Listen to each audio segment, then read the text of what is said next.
ഈ നിൽക്കണ പൂവൻ കോഴിയില്ലേ, ഈ പൂവൻ കോഴി അപ്പുറത്തെ വീട്ടിലാണ് കേട്ടോ.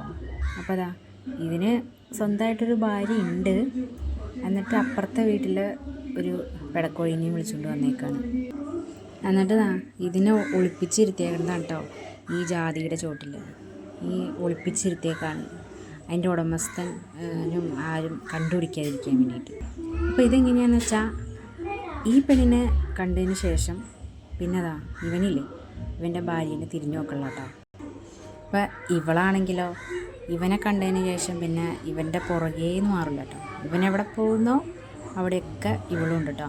വൈകുന്നേരമായി കഴിയുമ്പോൾ ഇവനെന്താണെന്ന് വെച്ചാൽ ഇവളെ ആരുടെയെങ്കിലും വേറെ വീട്ടിൽ കൊണ്ടുപോയി കൂട്ടി കൊണ്ടുവന്ന് ഇരുത്തു കേട്ടോ. അതാണ് ഇവൻ്റെ പണി. എന്നിട്ട് നേരം വെളുത്ത് കഴിയുമ്പോൾ വിളിച്ചുകൊണ്ട് വരും. കോഴിയാണെങ്കിലും അതിൻ്റെ ഒരു തരം ഇത് കണ്ടോ.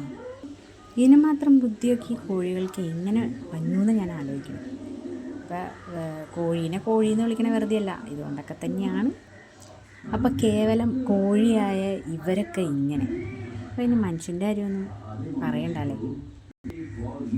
അതെ രണ്ടുപേരും എന്തോ വർത്താനം പറയുന്നുണ്ട്. ചിലപ്പോൾ പറയുന്നതായിരിക്കും ദേ ഇല്ല പെണ്ണ് ദേ നമ്മൾ രണ്ടുപേരും വീഡിയോ ഒക്കെ എടുക്കണ്ട കേട്ടോ എന്ന് ചിലപ്പോൾ പറയലായിരിക്കും കേട്ടോ.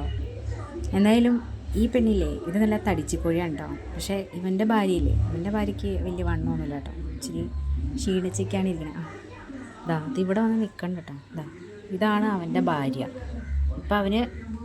ഇവന് ഇവളെ വേണ്ട, ഇവള് പോട്ടെ പുല്ല് വേണ്ടെങ്കിൽ വേണ്ടാന്ന് പറഞ്ഞിട്ട് കിടക്കുവാണ് കേട്ടോ അവള്. അപ്പോൾ ഇവരാണിപ്പം ഇവിടെയുള്ള സ്ഥലങ്ങളൊക്കെ ഭരിച്ചുകൊണ്ടിരിക്കുന്നത്. ഇവർ രണ്ടുപേരും കേട്ടോ. ഒളിപ്പിച്ച് നിർത്തിയേക്കുവാണ്. അപ്പോൾ അത്രേ ഉള്ളൂ കേട്ടോ. അപ്പോൾ നിങ്ങൾക്കിത് കണ്ടിട്ട് എന്താണ് തോന്നണതെന്ന് കമൻറ്റ് ചെയ്യണം കേട്ടോ. ടാറ്റാ. വീഡിയോ ഇഷ്ടപ്പെടുകയാണെങ്കിൽ ലൈക്ക് ചെയ്യാൻ മറക്കരുതേ.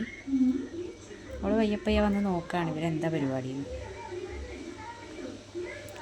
നോക്കണുണ്ടോ, പോണുണ്ടോ? കണ്ടപ്പോൾ ചുമ്മാ അങ്ങനെ വീഡിയോ എടുത്തിടാനൊരു ത്വര, അപ്പോൾ അതുകൊണ്ട് എടുത്തിട്ടാണ് കേട്ടോ. അപ്പോൾ അത്രേ ഉള്ളൂ. മറ്റൊരു വീഡിയോയുമായിട്ട് വീണ്ടും കാണാം.